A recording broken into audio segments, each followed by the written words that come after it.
Me abandonaron en una residencia de ancianos como si fuera basura. Pero lo que no sabían era que aún no había terminado.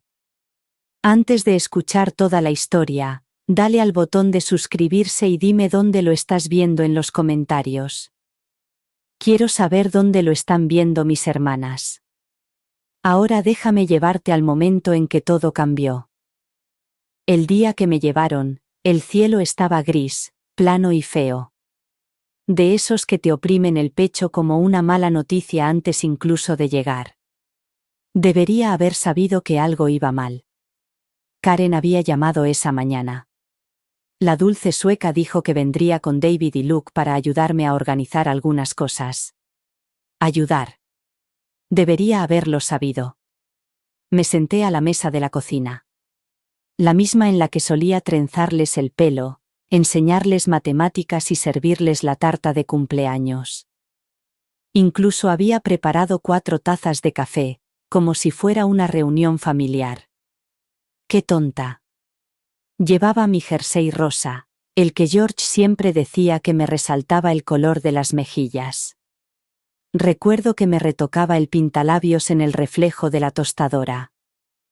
¿No es curioso? Quería estar guapa para mis hijos. Todavía quería que me quisieran.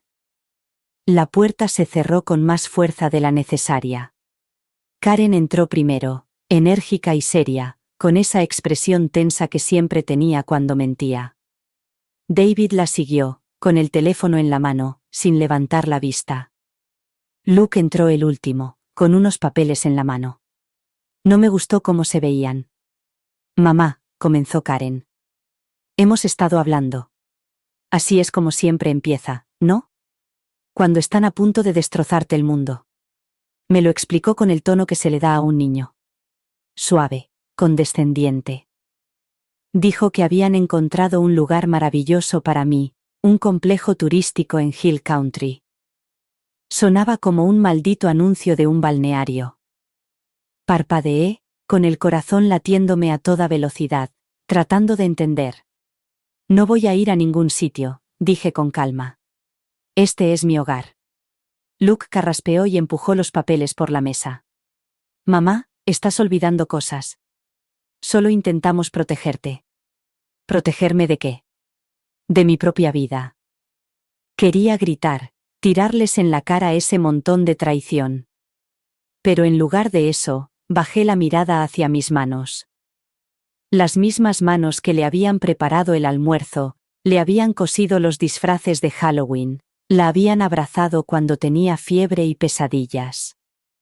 Las manos que habían trabajado en 2 empleos después de la muerte de George solo para mantener un techo sobre nuestras cabezas. Ya firmaste los documentos del poder notarial, dijo Karen en voz baja. Entonces mis rodillas se doblaron. No recordaba haber firmado nada, pero estaba cansada. Había momentos en los que los días se confundían, en los que perdía cosas. Nada peligroso, solo pequeños errores. Confiaba en ellos. Eran mis hijos. Nunca pensé que lo usarían en mi contra. En una hora, mis maletas estaban hechas.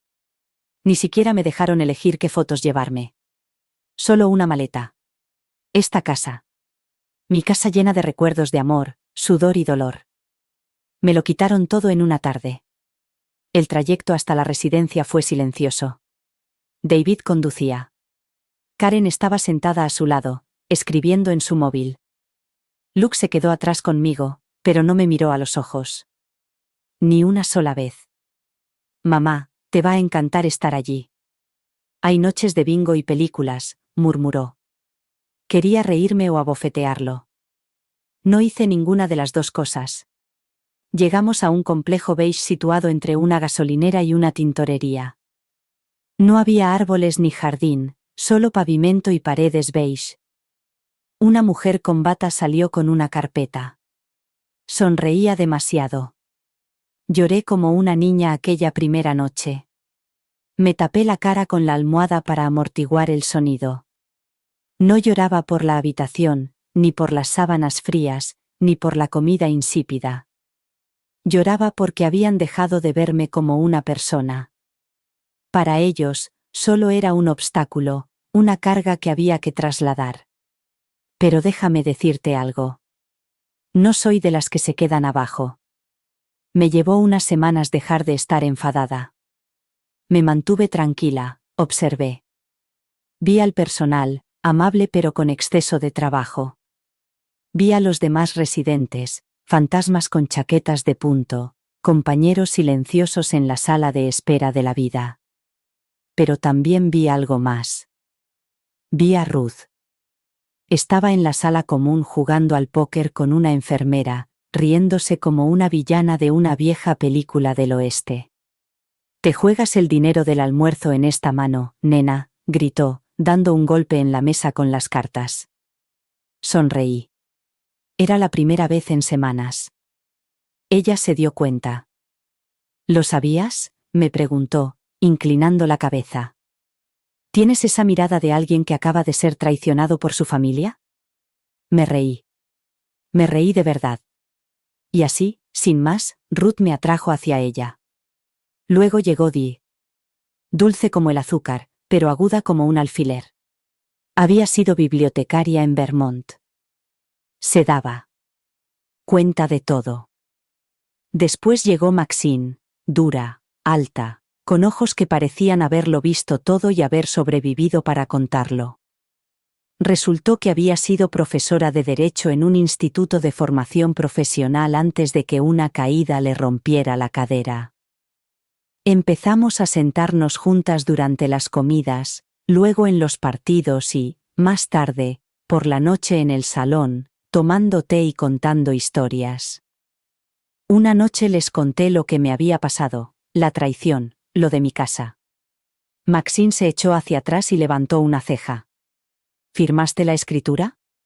Negué con la cabeza. No, creo que todavía es mía. Legalmente, silbó Ruth. Cariño, si eso es cierto, tienes oro bajo tus pies y fuego en tus manos. Fue entonces cuando empezó todo. Un atisbo de idea, un destello de rebelión en un lugar construido sobre la rendición. No iba a quedarme allí sentada a pudrirme. Si creían que me habían echado, estaban a punto de descubrir con quién se habían metido. Yo era el Eleanor Grace Miller, madre, viuda, superviviente, y estaba a punto de incendiar el mundo. Todo empezó en un armario en Oak Hills. La comunidad de jubilados era lo suficientemente grande como para albergar una cama individual, una cómoda y un armario estrecho que olía ligeramente a antiséptico y chicle de menta. Había deshecho mi única maleta con una especie de entumecimiento robótico hasta que abrí el último cajón y lo encontré escondido en una esquina. Mi vieja carpeta de cuero, la que utilizaba para guardar los documentos importantes. Me temblaban los dedos al abrirla. Dentro estaba la escritura original de mi casa. Todavía a mi nombre, todavía legal. Sin la firma de Karen. Sin el sello de un notario. Solo la mía. Me senté con fuerza en la cama, con los papeles temblando en mi regazo. Todas las emociones que había enterrado, la vergüenza, el desamor, la ira, volvieron a aflorar. Mis hijos habían planeado vender mi casa. No lo habían hecho por amor ni por preocupación. Querían mi casa para ellos, probablemente para arreglarla y venderla a alguna pareja joven y obtener ganancias. Agarré la escritura como si fuera la última parte de mí que no me habían robado. Y por primera vez desde el funeral de George, recé, no por fuerza, ni por paz. Recé por claridad, por una señal. Y a la mañana siguiente llegó. Ruth irrumpió en el comedor con su jersey lavanda con botones de strass. ¿Adivinen quién ha vuelto de la boda de su hijo? Maxine. Y tiene muchas cosas que contar. Así que Maxine se reincorporó a nuestro pequeño círculo. Había estado fuera una semana para asistir a la boda de su hijo menor en Austin. Y, a juzgar por la forma en que ponía los ojos en blanco mientras se servía el café negro, no había ido bien. La nueva esposa es una muñeca de Botox, murmuró. No reconocería un libro ni aunque le golpeara en los rellenos de los labios. Nos reímos, pero yo estaba distraída. Esperé hasta que terminó el desayuno, hasta que las enfermeras centraron su atención en el residente que seguía intentando tirar revistas por el inodoro, y aparté a Maxine. «Necesito tu ayuda», le susurré.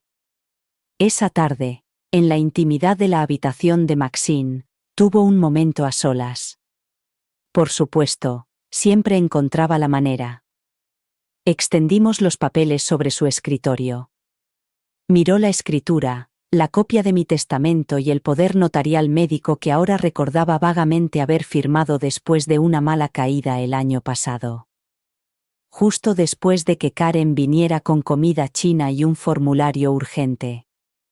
«No ha firmado la escritura», confirmó Maxine, golpeando la página con sus uñas rojas. «Tienen control sobre tus decisiones médicas, claro, pero la casa sigue siendo tuya». Mi corazón latía con fuerza. ¿Pueden venderla si lo intentan y los descubres a tiempo?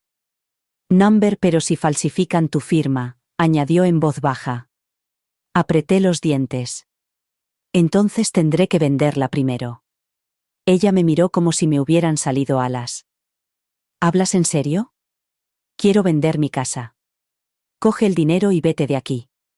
Quiero vivir antes de morir, Maxine. Y entonces hizo algo que no me esperaba. Sonrió. Tardamos un par de días en concretar los detalles. Recurrimos a Ruth, que decía que había salido con un agente inmobiliario y que todavía tenía su número, aunque probablemente ahora estuviera calvo y divorciado. Doye nos ayudó a sortear las normas telefónicas del centro y a crear una cuenta de Gmail en el ordenador público del centro comunitario. Maxine hizo las llamadas importantes, las legales y las financieras. Y con cada paso, sentía como si estuviera despertando de un largo sueño inducido por drogas. Cada vez que pasaba por la sala de enfermeras, sonreía. Cada vez que Karen llamaba para ver cómo iba todo con su falsa voz dulce, yo hacía el papel de la madre del médico. Agradecida y rechazando a los visitantes. Pero en realidad, me estaba preparando para mi salida. La venta se cerró rápidamente. Resultó que mi barrio era un lugar muy cotizado por los trabajadores tecnológicos y las familias jóvenes. La compradora ofreció el precio total en cuestión de horas.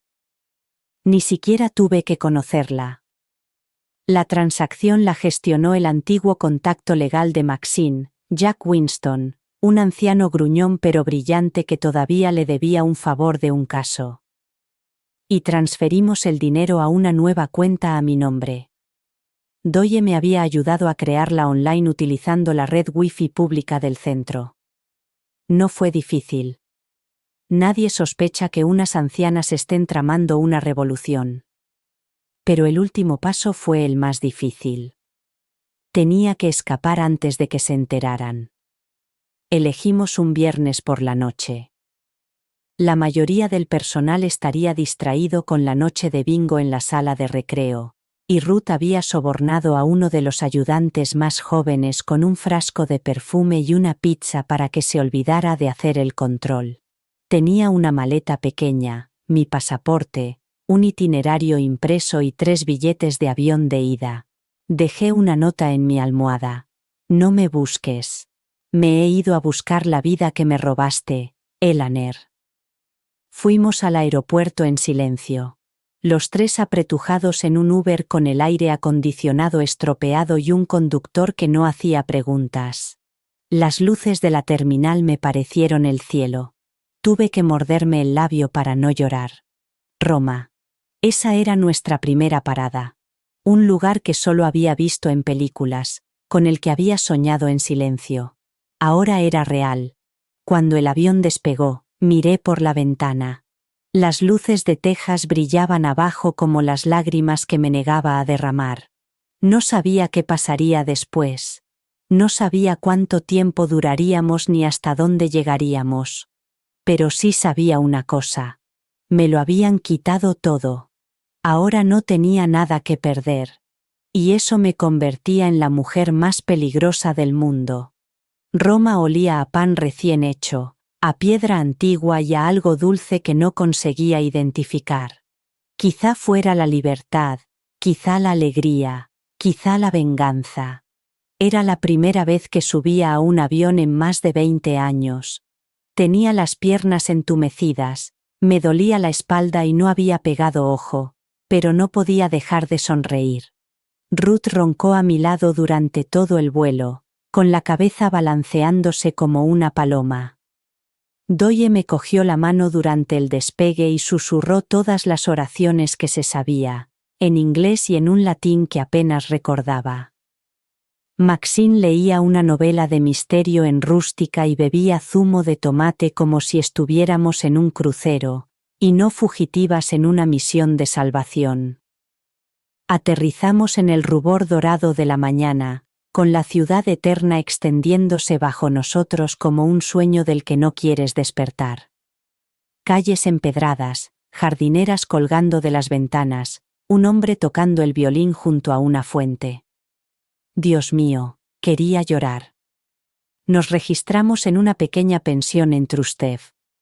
Nada lujoso, solo sábanas limpias, pan caliente por la mañana, y una vista de edificios cubiertos de hiedra que te hacían volver a creer en la poesía. El recepcionista ni pestañeó cuando entraron 4 mujeres estadounidenses de pelo canoso con sospechosamente pocas maletas. Supongo que Roma ha visto cosas más extrañas. Ese primer día caminamos hasta que nos fallaron las piernas. Ruth regateó con un vendedor ambulante por unos pañuelos que no necesitábamos. Doye compró postales, y le escribió una a su novio del instituto, que había fallecido hacía 15 años. Maxine coqueteó con el dueño de una cafetería llamado Luca, que nos invitó a tiramisú. ¿Y yo? Me quedé delante del Coliseo y dejé que el viento me acariciara la cara. No era la carga de nadie, ni la madre abandonada de nadie. Era Eleanor Grace Miller, estaba viva. Pero la libertad tiene una forma curiosa de despertar fantasmas. En nuestra tercera noche, abrí mi correo electrónico. No debería haberlo hecho, pero la curiosidad es mala. Había 10 mensajes de Karen. El asunto del último decía: ¿qué has hecho? No lo abrí. No hacía falta. Podía oír su voz en mi cabeza. Conmocionada, aterrada, enfadada. La casa había desaparecido. El dinero había desaparecido. Yo también. Maxine me encontró en el patio con el portátil en el regazo y una copa de vino sin tocar. Se sentó a mi lado, con la rodilla rozando la mía. ¿Estás bien?, me preguntó. No me siento mal, susurré, sorprendida por mis propias palabras. Pensaba que me sentiría culpable. Encendió un cigarrillo, aunque no debía. Tenías una opción, Ellie. Has elegido ser tú misma. Simplemente te has vuelto a elegir a ti misma. Al día siguiente tomamos el tren a Florencia. Siempre había querido ver el Duomo. De pie en esa catedral, bajo una cúpula pintada con el cielo y el infierno, pensé en George, en las promesas que nos habíamos hecho. Le dije que cuidaría de los niños pasara lo que pasara. Nunca pensé que tendría que protegerme de ellos. Esa noche encontré las cartas.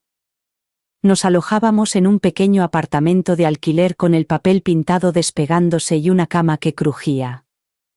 Deshice la maleta para buscar un calcetín perdido. Fue entonces cuando vi la carpeta. Estaba metida en un bolsillo lateral que casi nunca usaba, una carpeta de cartón con la letra de George. Había 6 cartas, todas dirigidas a mí, fechadas en un periodo de 5 años antes de su muerte. Las leí en silencio, sentada en el borde de la cama, con el murmullo de la ciudad de fondo. En ellas, George hablaba de los niños, de cómo había notado su actitud prepotente, su manipulación, de cómo le preocupaba cómo me trataban cuando él no estaba. Escribió sobre conversaciones con Luke que le habían dejado helado, sobre sugerencias de que tal vez era hora de que mamá se mudara, incluso aunque yo estuviera perfectamente sana. Había visto las señales y no sabía cómo evitarlo. Luego llegó la última carta. La escribió pocas semanas antes de que su corazón dejara de latir. Ellie, si estás leyendo esto, espero de todo corazón haberme equivocado. Pero si se han vuelto contra ti, si estás sola, por favor, recuerda esto.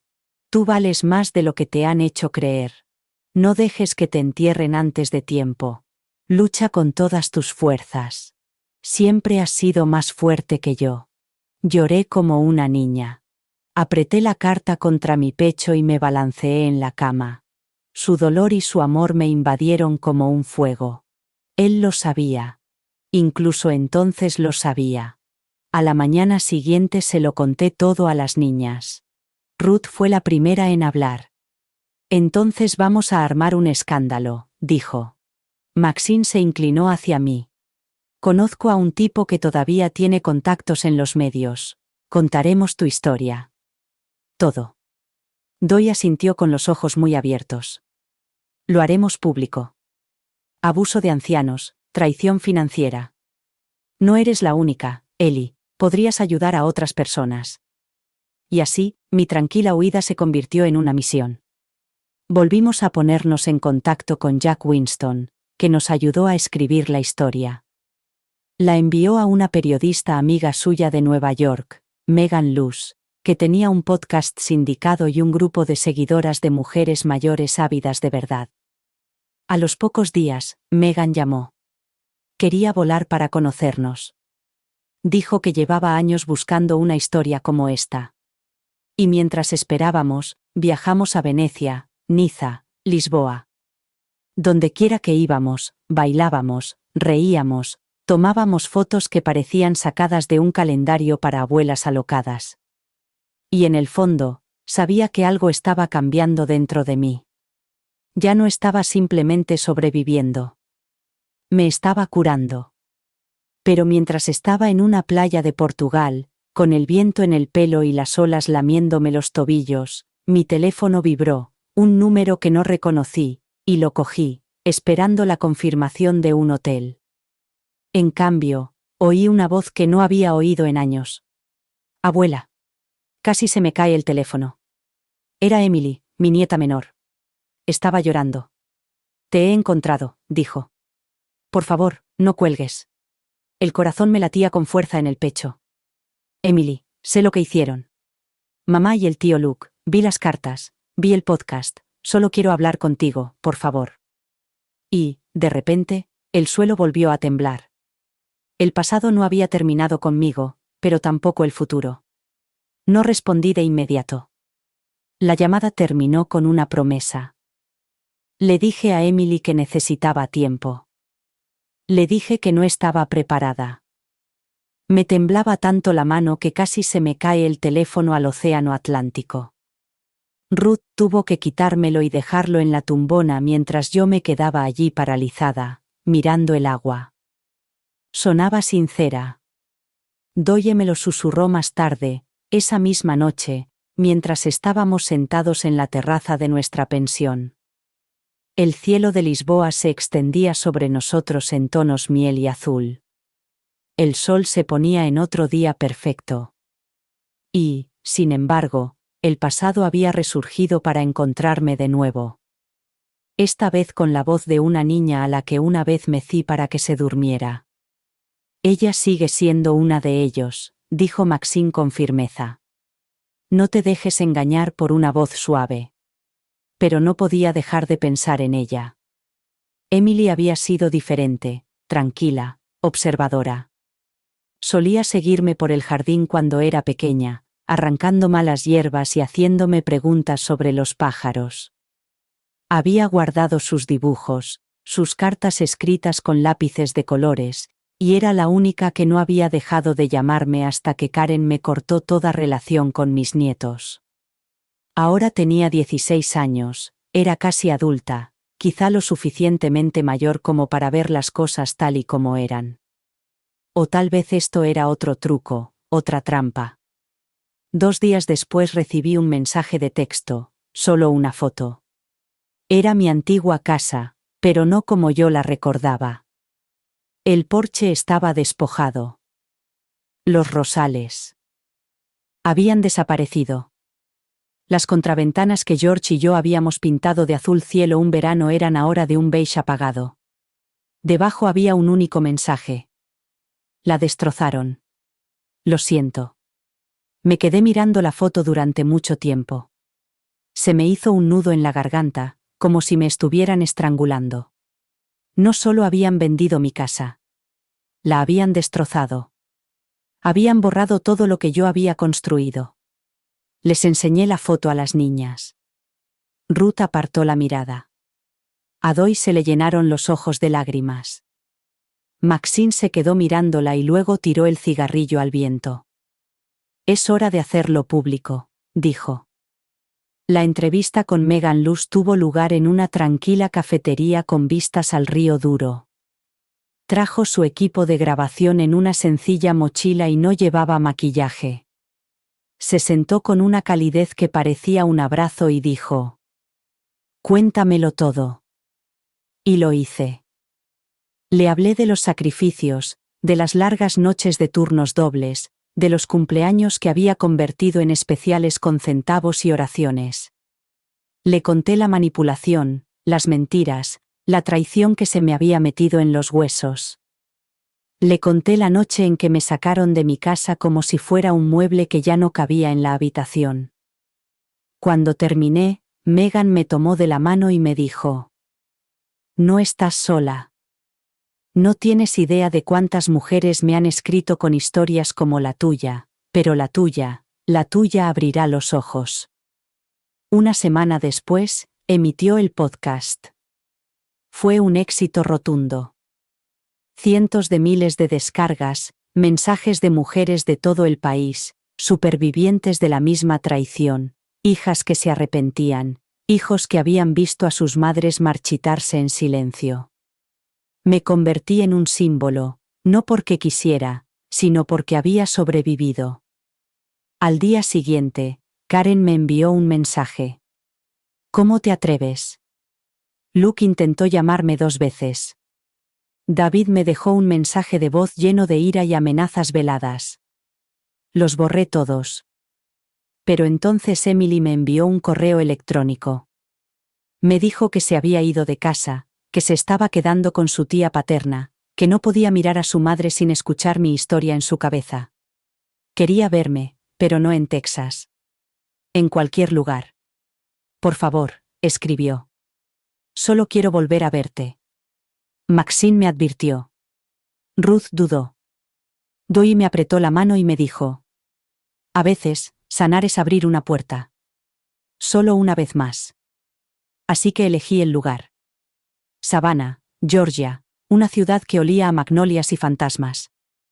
Siempre había estado en mi lista de cosas que hacer antes de morir.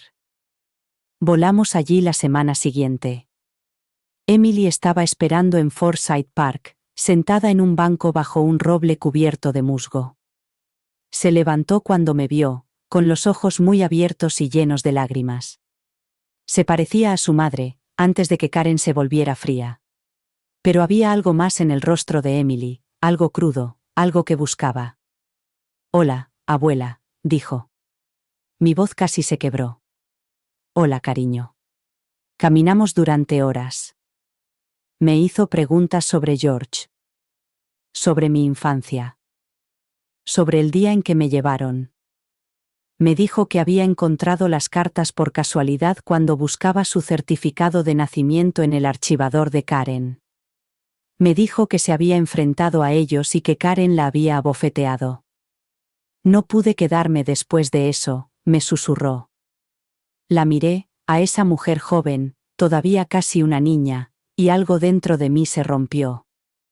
No quería seguir cargando con el peso de la ira. No quería venganza. Quería restauración. No para ella. Para mí misma. La abracé con fuerza. Creo que dejé huellas en su alma. Cuando volví con las chicas esa noche, les conté todo. Ruth se secó una lágrima. Doy sonrió con ternura. Maxine dijo: «Vaya, maldita sea. Supongo que al menos hay esperanza para una de ellas». Pasamos otra semana en Savannah. Emily se unió a nosotros para cenar, pasear por la orilla y contar historias bajo las estrellas. Al principio fue incómodo, pero luego fue precioso, como aprender a respirar de nuevo después de mucho tiempo bajo el agua. Una noche se volvió hacia mí y me dijo: «¿Y si creamos un lugar para mujeres como tú, como nosotras?»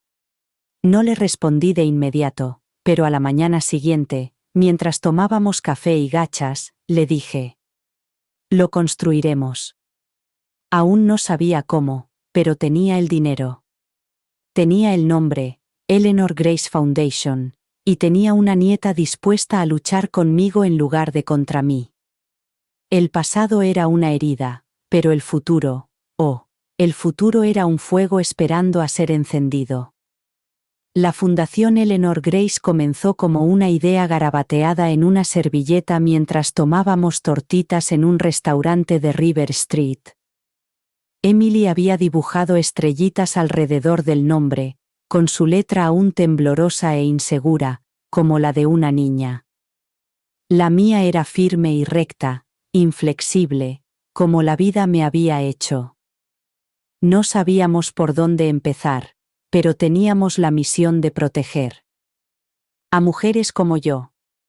Madres, abuelas, viudas, mujeres que habían sido borradas, silenciadas, utilizadas y abandonadas por las mismas personas a las que lo habían dado todo. No se trataba solo de dinero. Se trataba de dignidad. Emily tomó las riendas. Tenía una mente aguda y un fuego en el interior que me recordaba a George. Ayudó a registrar la fundación, a crear la página web y a redactar el texto de la página de inicio. Se puso en contacto con abogados y asesores jurídicos de renombre. Creó una campaña en GoFundMe que se hizo viral. Cientos de mujeres escribieron para compartir sus historias, y miles más hicieron donaciones con mensajes como: «Esto le pasó a mi madre. Gracias por alzar la voz. Pensaba que estaba sola». Empezamos poco a poco. Un programa piloto en Savannah. Una consulta jurídica gratuita una vez a la semana. Enviamos kits de recursos a mujeres en residencias de ancianos. Organizamos grupos de apoyo en Zoom. Ver mi nombre en la página de inicio me parecía surrealista, como si fuera alguien a quien conocía pero a quien no había conocido del todo hasta ahora. Mientras tanto, los medios de comunicación no dejaban de llamar. Newsweek, CNN, NPR. Querían mi historia, pero rechacé a la mayoría. No era un espectáculo. No era una moda. Era una mujer que había sobrevivido y había construido algo de las cenizas. No quería atención. Quería tener un impacto. Pero acepté una entrevista con una cadena local de Savannah. La periodista, una mujer de mi edad llamada Lorraine, me preguntó con delicadeza al final: «Si pudieras decirle una cosa a las personas que te ingresaron en ese centro de ancianos, ¿qué sería?». Miré a la cámara. Mi voz no tembló. «Os perdono, pero nunca olvidaré quién soy gracias a vosotros». Ese vídeo se difundió por todas partes. Karen lo vio. Me dejó un mensaje de voz después de 6 meses de silencio. Nunca lo escuché. No hacía falta. Lo que tuviera que decir, ya había tenido décadas para decirlo. Ese capítulo estaba cerrado. Luke intentó demandarme, alegando que les había robado la casa. El juez desestimó el caso en menos de 10 minutos. Ni siquiera tuve que presentarme. Maxine sí lo hizo, y por lo que he oído, lo destrozó en su alegato final. David se mudó fuera del estado. No he sabido nada de él desde entonces. Por mí, mejor. Y Emily se convirtió en mi sombra y mi estrella. Viajó conmigo cuando inauguramos nuestra primera casa de la fundación en el norte del estado de Nueva York, Una acogedora casa de 5 dormitorios donde las mujeres podían vivir seguras tras haber sido desplazadas por el abuso o el abandono familiar. La llamamos Grace House. Cuando cortamos la cinta, lloré tanto que se me doblaron las rodillas. Ruth tuvo que sostenerme. Hablando de Ruth, ¿conoció a alguien? Sí, esa Ruth. Ocurrió en un crucero que hicimos todos a Alaska la primavera siguiente. Se llamaba Dennis, era viudo, mal bailarín, y le encantaban los martinis de chocolate. Ella decía que la hacía reír como nadie lo había hecho nunca. Ahora pasan la mitad del año en Florida discutiendo sobre el juego de tejo y fingiendo que no están locamente enamorados. Doye ha creado un blog de poesía que, de alguna manera, ha ganado seguidores. Escribe sobre el dolor y la curación. Y cada entrada termina con una pequeña frase dedicada a mí. Y Eleanor sigue adelante. Maxine. Oh, Maxine. Ahora es nuestra directora jurídica. Habla en los tribunales como si hubiera nacido en una sala de juicios. Lleva pintalabios rojo todos los días y reivindica su armadura. Y yo sigo viajando, sigo contando la historia. Sigo luchando. Lo último que hice antes de que acabara el año fue visitar mi antigua casa. No para enfrentarme a ella, ni para llorarla, solo para verla. La habían pintado. Habían reconstruido el porche. Los nuevos propietarios, una pareja joven con un columpio para bebés en la entrada. Me quedé al otro lado de la calle, sin que nadie me viera. Solo una anciana con gafas de sol y un pañuelo. Sonreí. Esa casa ya no era mi hogar. Mi hogar era donde estaba, donde las mujeres se reunían para apoyarse mutuamente, donde Eleanor Grace Miller se negaba a ser olvidada.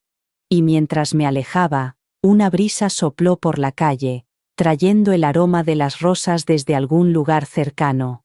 Cerré los ojos y, por un momento, casi pude sentir la mano de George en la mía. Lo conseguimos, susurré. Lo conseguimos. Y en ese momento sagrado, supe que ese no era el final de mi historia. Solo era el principio. El crucero era como un palacio flotante, blanco y reluciente sobre el agua azul zafiro, con letras doradas en los costados. Un amanecer celestial. Embarcamos en Seattle bajo un dosel de cerezos en flor, cuyos pétalos se agitaban con la brisa como una bendición. El aire olía a sal y a nuevos comienzos. Era nuestra recompensa, nuestra celebración. Una última promesa cumplida antes de que se abriera el siguiente capítulo. Me quedé en la cubierta superior con Ruth, Die y Maxine mientras el barco se alejaba de la costa. Emily estaba abajo, en el camarote, terminando una reunión virtual para la fundación. Estaba dirigiendo una propuesta de subvención para abrir 3 hogares más en el Medio Oeste. Se había convertido en una versión feroz y radiante de sí misma, y yo daba gracias a Dios cada día por haberla encontrado de nuevo y por haberla encontrado a ella misma. ¿Podéis creer que estamos haciendo esto?, preguntó Doy, con el pelo envuelto en un pañuelo floral que ondeaba con la brisa. Deberíamos haberlo hecho hace 30 años, dijo Ruth, bebiendo champán y riendo. Pero bueno, más vale tarde que nunca. Maxine señaló el horizonte. Mira ese cielo, quiero pintarlo con un martini en la mano. Todos nos reímos. Era el tipo de risa que se siente como el aire en los pulmones después de estar a punto de ahogarse. Esa noche, nos vestimos con nuestras mejores galas y cenamos en el salón de baile del barco. La iluminación era suave y cálida, como la luz de las velas. Las sillas eran de terciopelo lujoso, los cubiertos más pesados de lo necesario, y los camareros sonreían como si fueran partícipes de una broma elegante y grandiosa. A mitad del postre, un pastel de chocolate fundido con sirope de frambuesa, la banda comenzó a tocar. No muy alto, sin estridencias, solo los suaves acordes de una vieja melodía de Ella Fitzgerald, y algo me pasó.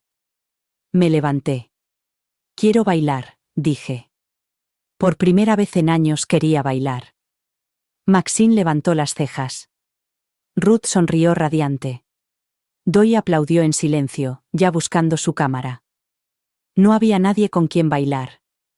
Ningún compañero esperándome al otro lado del salón.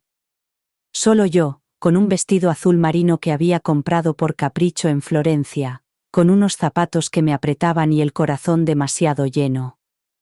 Pero salí de todos modos. La banda me miró. Los demás pasajeros levantaron la vista y yo cerré los ojos y bailé.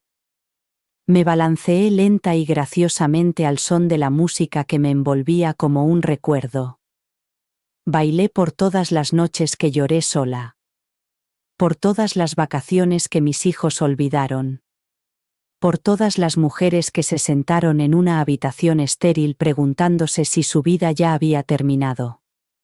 Bailé por George, por Emily, por mí misma. En un momento dado, sentí unos brazos alrededor de mí. Alguien se había acercado a la pista. Unas manos fuertes y firmes guiaron las mías. Abrí los ojos. Denis, el amigo caballeroso de Ruth, me sonrió con ternura. No dijo nada. No hacía falta. Más gente se unió a nosotros. Parejas mayores, bailarines solitarios, un pequeño mar de desconocidos moviéndose al unísono bajo la luz de la lámpara de araña. Bailamos, no como si volviéramos a ser jóvenes, sino como si por fin, hubiéramos recordado quiénes éramos. La música se ralentizó. La última nota se prolongó. Y entonces llegaron los aplausos. No fueron aplausos salvajes ni ostentosos, sino cálidos, profundos y sinceros. De vuelta en la mesa, Emily se había unido a las chicas. Se puso de pie y abrió los brazos cuando me acerqué a ella. Parecía que volabas, me susurró con la voz entrecortada por las lágrimas. Así era, le respondí. Por primera vez en mi vida, no bailaba para nadie. Más tarde, esa misma noche, nos quedamos en el balcón de nuestra suite compartida, con el mar extendiéndose infinito y la luz de la luna brillando sobre el agua. Comenzaron a aparecer las auroras boreales, ondas verdes y moradas ondulando en la oscuridad. Las contemplamos en silencio durante un largo rato. ¿Alguna vez la echás de menos?, preguntó Emily en voz baja.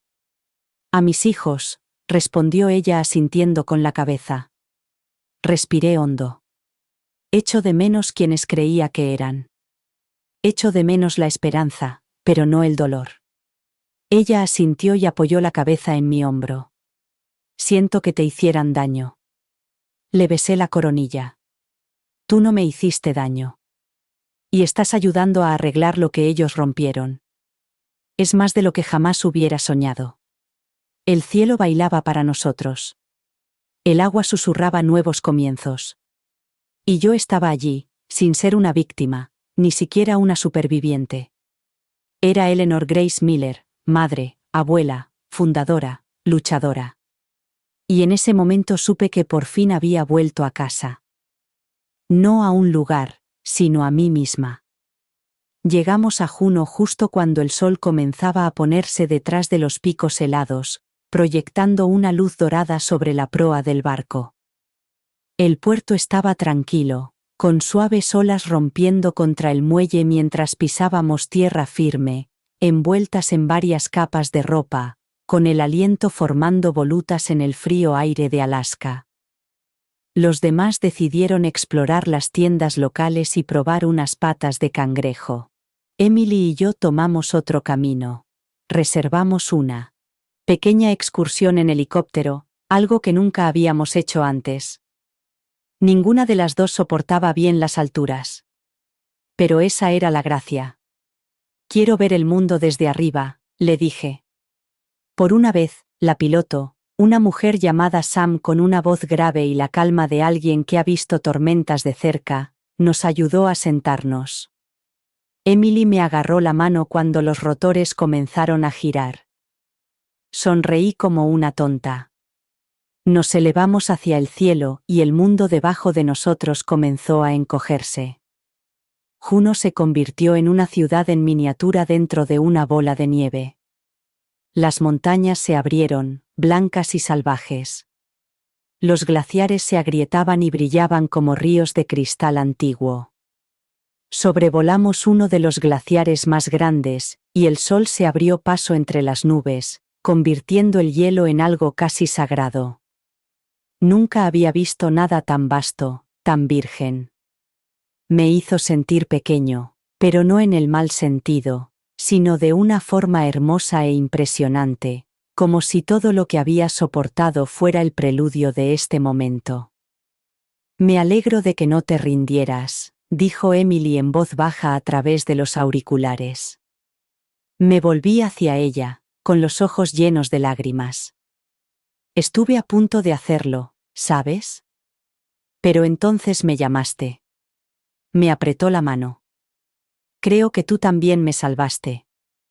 Aterrizamos en una zona plana de hielo y nos envolvimos en mantas térmicas al salir al aire fresco. Solo estábamos nosotros y el silencio de la nieve, ese silencio que lo acalla todo. El dolor, los recuerdos, el miedo. Saqué la última carta que George me había escrito, la que había llevado conmigo todo este tiempo, y la dejé caer. La vi flotar sobre el hielo, llevada por el viento, sin peso. Revoloteó, giró y desapareció en la blancura. Era hora de liberarme de ese peso. Más tarde, esa noche, regresamos al barco y encontramos a los demás esperando con champán. Ruth brindó por Eleanor, levantando su copa. La mujer más feroz que he conocido nunca, dijo. Por Grace, sea cual sea la forma en que venga. Por las segundas oportunidades, añadió Maxine, guiñando un ojo, y Emily se inclinó y chocó su copa suavemente contra la mía. Por los comienzos, bebimos bajo las estrellas, envueltos en mantas y amor. Las risas resonaron en la cubierta, llevadas por el mar. Y cuando cerré los ojos esa noche, no soñé con el pasado, sino con todo el dolor que aún estaba por llegar. No como una madre olvidada, ni como una mujer desechada, sino como Eleanor Grace Miller, renacida, redimida y por fin, irrevocablemente libre. La última mañana del crucero llegó envuelta en niebla y una quietud silenciosa, de esas que te hacen sentir que el mundo se detiene lo justo para que puedas decir adiós. Me paré en la barandilla del barco, con un café en la mano, viendo cómo la costa de Alaska se alejaba cada vez más. Pensé que me sentiría triste, pero no fue así. Me sentía plena. Emily se unió a mí, todavía en pijama, con una bufanda de lana envuelta al azar alrededor del cuello. Hoy se siente diferente, dijo. Lo es, respondí. Es el último día de la carrera. Ella me miró confundida. ¿Huir de qué? Me volví hacia ella, dejando atrás el dolor, la culpa, todo lo que creía haber fracasado. Sus ojos se suavizaron. Tú no has fracasado, abuela. Ellos sí. Sonreí con ternura. Quizá, pero no quiero que mi vida se defina por lo que otros me han hecho. Quiero que se defina por lo que yo he decidido hacer. Después del desayuno, celebramos una pequeña ceremonia, solo nosotros 5. Nos reunimos en el salón privado, lejos de la multitud. No había escenario, ni discursos, solo historias. Por turnos, compartimos los nombres de mujeres que habíamos conocido y que habían sido silenciadas, descartadas u olvidadas. Ruth habló de su hermana. Doy leyó un poema que había escrito la noche anterior. Maxine encendió 5 velas, una por cada una de nosotras, y otra por cada mujer que habíamos conocido en nuestro viaje, y que nunca había podido vivir su vida libremente. Y yo conté la historia de mi vida. No el dolor, ni la traición, sino las partes que había redescubierto. Plantar tomates con George. Mecer a los bebés en el porche. Bailar descalza en la cocina al son de viejos discos de Motown. Contarles mi primer beso detrás de las gradas. La vez que crucé la frontera del estado haciendo autostop con mi mejor amiga cuando tenía 17 años. La Navidad en que sorprendí a los niños con un cachorro llamado Comet. Les hablé del fuego que ardía en mi interior. Y les conté cómo. Durante años dejé que otros lo apagaran. Pero esto es lo que pasa con el fuego, les dije con voz firme. Si proteges la chispa el tiempo suficiente, volverá a arder. Cada una cogió su vela y la colocó en un cuenco de cristal, observando cómo las llamas se movían y parpadeaban en la superficie del agua. Miré a las mujeres que me habían salvado, que me habían recordado quién era, y a Emily, mi legado y mi futuro. Me voy a casa, dije en voz baja. Las 4 cabezas se volvieron hacia mí. No voy a volver a Texas, aclaré. Pero voy a construir algo permanente, un lugar real, una sede para la fundación. Un refugio, un hogar para cualquier mujer que lo necesite. Maxine sonrió. ¿Dónde? Respiré hondo. Donde todo comenzó. En Savannah.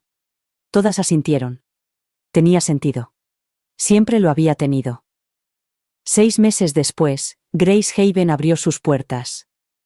Era una casa blanca de 2 pisos con persianas verdes y un amplio porche que nos rodeaba como brazos listos para abrazarnos. La construimos con donaciones, amor y la firme determinación de mujeres que se habían negado a ser borradas. Emily se convirtió en directora ejecutiva. Ruth y Denise organizaban cenas mensuales. Doy impartía talleres de escritura. Maxine ofrecía asesoramiento legal gratuito todos los viernes. Y yo. Me sentaba en ese porche cada mañana con una taza de café y veía cómo el mundo venía a nosotros. Las mujeres llegaban con las manos tembloras y historias desgarradoras, y se marchaban con una luz en los ojos. A veces contaba mi historia. Otras veces solo escuchaba, porque había aprendido algo muy poderoso. A veces, la mayor redención no es solo sobrevivir a lo que te han hecho. Es elegir convertirte en alguien que nunca imaginaron. Alguien más fuerte, alguien libre, alguien inolvidable. Me llamo Eleanor Grace Miller y este es mi legado. No en edificios, ni en dinero, sino en el fuego que llevaba dentro y en las mujeres que lo llevan ahora. Era nuestro primer día de acción de gracias en Grace Haven. El sol entraba por las altas ventanas, tiñendo de dorado los suelos de madera. El aire estaba impregnado del aroma de la canela, el pavo asado y el pan de maíz recién horneado. Afuera, las hojas de sabana comenzaban a caer. Los tonos rojos y naranjas cubrían el césped, crujiendo bajo cada paso. En el porche había campanas de viento que susurraban recuerdos con la brisa. Dentro, se oían risas. Risas auténticas, de las que salen del corazón, no por cortesía. La larga mesa del comedor, donada por una mujer cuyo marido le había dicho una vez que no era capaz de recibir invitados, estaba ahora cubierta de platos y cubiertos desiguales, con velas titilando entre las fuentes. A su alrededor se sentaban 22 mujeres. Algunas llevaban perlas, otras vaqueros. Todas tenían esperanza en sus rostros. Grace Haven llevaba solo 3 meses abierta. 3 meses. Y ya habíamos cambiado vidas. Estaba Olivia, que había escapado de un matrimonio que la había silenciado durante 35 años. Estaba Harriet, que se había quedado sin hogar después de que su hijo adulto se gastara todos sus ahorros y desapareciera.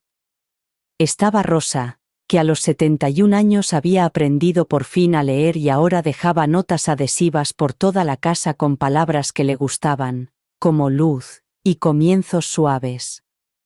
Me senté a la cabecera de la mesa, no porque quisiera, sino porque los demás insistieron. Decían que yo era la razón por la que estaban allí. pero miré a mi alrededor y supe la verdad. Ellos eran la razón por la que yo volvía a estar completa. Me levanté para brindar, no para dar un discurso, solo unas pocas palabras. Levanté mi copa, sidra de manzana con un chorrito de bourbon, tal y como solía prepararla George. Este año empecé. No lo perdí todo. La sala se quedó en silencio. Encontré todo lo que me faltaba. Miré a Ruth y Denise, sentados uno al lado del otro con las manos entrelazadas. A Maxine, trinchando el pavo como si presidiera un tribunal, a Die, repartiendo su tarta de manzana casera y entregando servilletas a una niña con lágrimas en los ojos. A Emily, mi nieta, el alma más feroz y bondadosa que he conocido, de pie detrás de mí como un faro. Me encontré a mí misma, dije con voz temblorosa. Encontré una familia, no por sangre, sino por elección. Encontré sentido en las cenizas del dolor. Y quiero que todos sepáis que este no es solo un hogar para los quebrantados. Es un hogar para los que resurgen. La sala estalló en un tintineo de copas, llantos ahogados y aplausos que sonaban como música compuesta solo para nosotros. Más tarde, cuando el sol se ponía y las velas parpadeaban, salí al porche. Emily se unió a mí. Nunca me dijiste qué deseaste, me dijo, dándome un codazo en el hombro. ¿A qué te refieres? Aquella noche en Alaska, dijo, cuando dejaste caer la carta de George, ¿qué deseaste cuando la soltaste? Sonreí. Deseé, dije, que algún día alguien me conociera tal y como soy. Y ahora, deseo que alguien más vea su propio valor antes de que sea demasiado tarde. Se apoyó en mí, descansando la cabeza en mi hombro. Estás cambiando el mundo, abuela. No, cariño, le susurré. Nosotros lo estamos cambiando. Y nos quedamos allí sentadas, dos generaciones de fuego, viendo cómo salían las estrellas una a una, como pequeñas promesas escritas en el cielo. El invierno llegó suavemente a Savannah. A diferencia del frío intenso que recordaba de los inviernos de Texas, aquí llegó como una suave quietud, con mañanas frescas, aroma a pino y clavo en el aire, mantas suaves y paseos más lentos bajo un cielo gris. Grace Haven brillaba con guirnaldas de luces y silenciosas maravillas. Cada habitación tenía ahora una historia. Una pertenecía a Clara, que había llegado con solo una maleta y una fotografía de su difunto marido. Sus hijos le habían vaciado la cuenta bancaria, y la habían dejado en un motel a 2 pueblos de distancia. Al principio no hablaba mucho, pero después de unas semanas en nuestro jardín, sus manos volvieron a encontrar la tierra y su voz. Otra pertenecía a Naomi, una antigua enfermera que había sido ingresada en una residencia contra su voluntad. Ahora enseñaba yoga por las mañanas, sentada en una silla y dirigiendo ejercicios de respiración para mujeres cuyos corazones aún estaban aprendiendo a confiar de nuevo.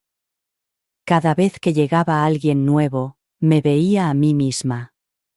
Un reflejo de quién era yo aquel día en la residencia de ancianos de color beige, con la maleta a mis pies y la fe escapándose de mis dedos. Y cada vez que les daba la bienvenida, me hacía más fuerte. En enero, tuvimos una reunión especial, nuestra primera noche de los nombres.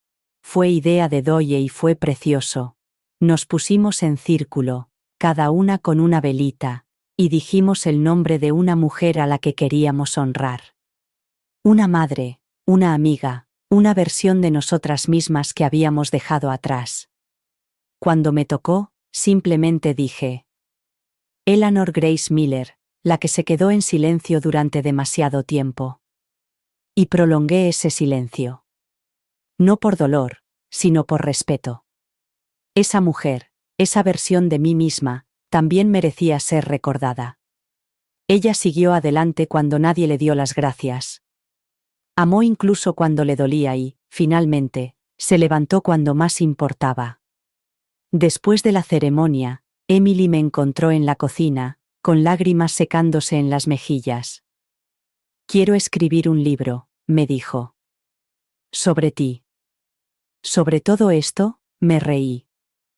¿Crees que la gente quiere leer sobre una abuela que vendió su casa sin decir nada a sus hijos y se fugó a Italia con un grupo de rebeldes jubilados? Sí, dijo muy seria. Porque ellas están ahí fuera, abuela. Todas las mujeres que se sienten atrapadas, que piensan que es demasiado tarde, que piensan que son demasiado mayores para cambiar nada, quiero que sepan que nunca es demasiado tarde. Esa noche empecé a tomar notas en un cuaderno de espiral. Recuerdos, lecciones, verdades que nadie te dice hasta que es casi demasiado tarde. No sabía si se convertiría en un libro, un blog, o una caja de cartas para la próxima generación. Pero sabía una cosa. Mi voz no iba a desaparecer. En febrero llegaron noticias inesperadas. La fundación había sido nominada para un premio nacional, el Women of Strength Legacy Grant, que reconoce las iniciativas que empoderan a las mujeres mayores con dignidad, autonomía y voz. Maxine leyó el correo electrónico en voz alta en el salón. Ruth gritó. Doy lloró.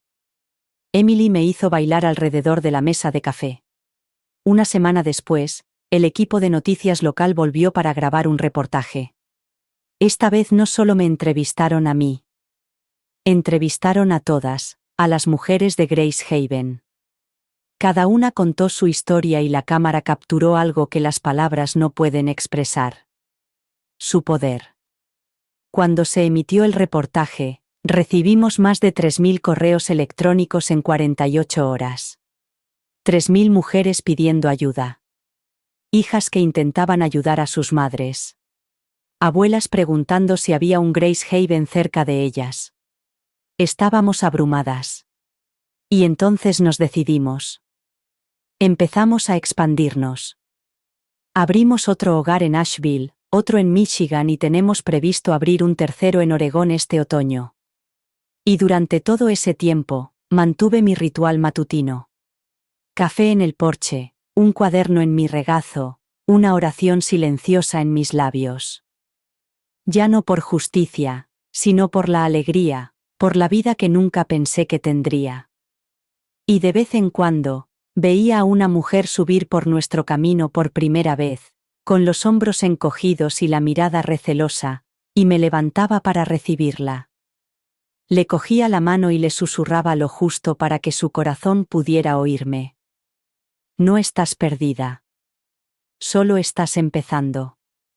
Esa primavera llegó temprano, como si incluso los árboles y las flores estuvieran impacientes por más vida. Gracehaven estaba cubierta de flores, las glicinas se enroscaban en las barandillas del porche, y los narcisos brotaban del jardín como pequeñas trompetas de esperanza. Todo olía a fresco, a vida, como si el mundo mismo hubiera pasado página, y yo, el Eleanor Grace Miller, estuviera finalmente lista para escribir el siguiente capítulo. La idea del libro de Emily había echado raíces. Lo llamamos Not Done Yet, aún no ha terminado. Ella había tomado mis historias, mis cartas y fragmentos de las mujeres que había conocido a lo largo del camino, y los había convertido en algo más hermoso de lo que jamás hubiera imaginado. No era solo mis memorias. Era un testimonio, una declaración. Lo presentamos con una fiesta en el jardín, aquí mismo, en Gracehaven. Invitamos a todas las mujeres que habían pasado por nuestras puertas y a sus familias. Sí, incluso a algunos de los niños que en su día habían sido la razón por la que habían acudido a nosotros. La gente cambia. No toda, pero sí algunos. Lo suficientes como para darte un poco más de fe en este mundo. Karen no vino. David no escribió. David.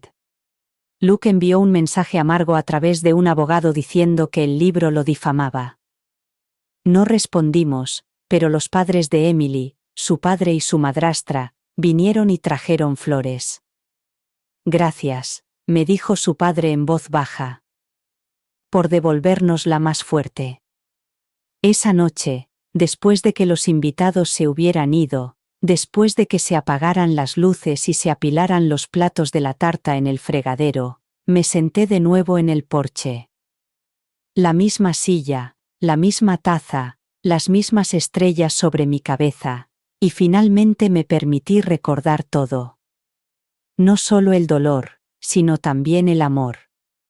George.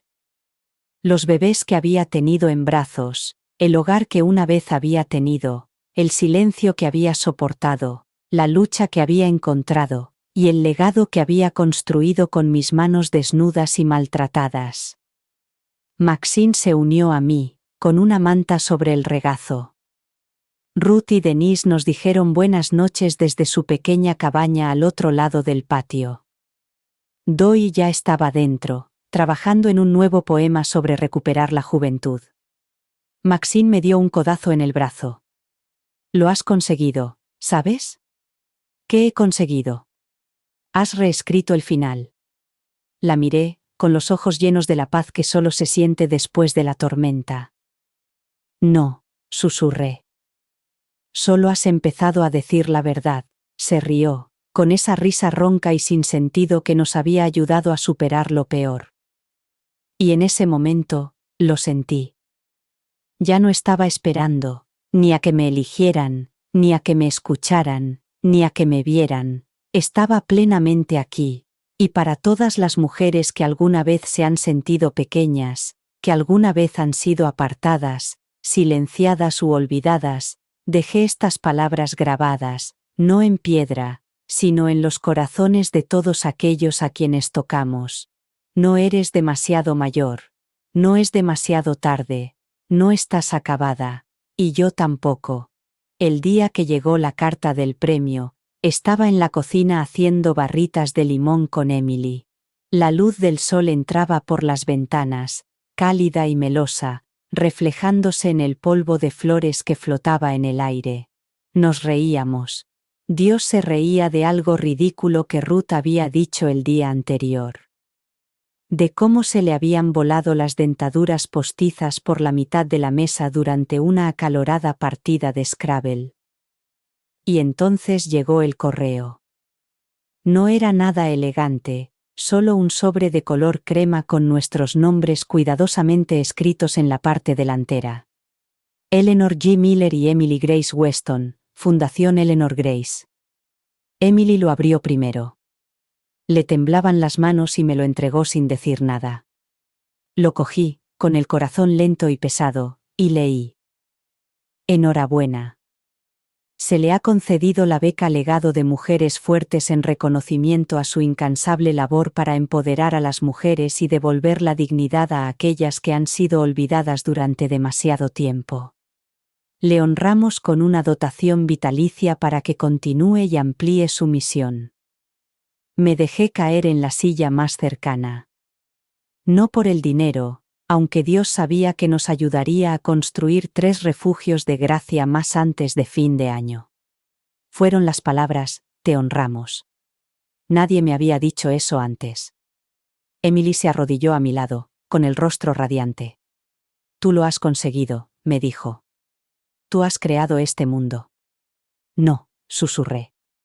Lo hemos creado juntas. El fin de semana siguiente celebramos una fiesta. No solo por la subvención, sino por las vidas que habíamos ayudado a reparar. Más de 100 mujeres se reunieron en el jardín, algunas en sillas de ruedas, otras con andadores, algunas con trenzas plateadas y pintalabios, otras con historias escritas en las arrugas alrededor de los ojos. Hubo abrazos y reencuentros, canciones desafinadas y discursos entre lágrimas. Me coronaron con una corona de flores que Ruth había hecho ella misma, algo tonto, en realidad, margaritas y hiedra. Pero la llevé como una reina, porque por primera vez comprendí lo que realmente significaba la realeza. No se trataba de gobernar.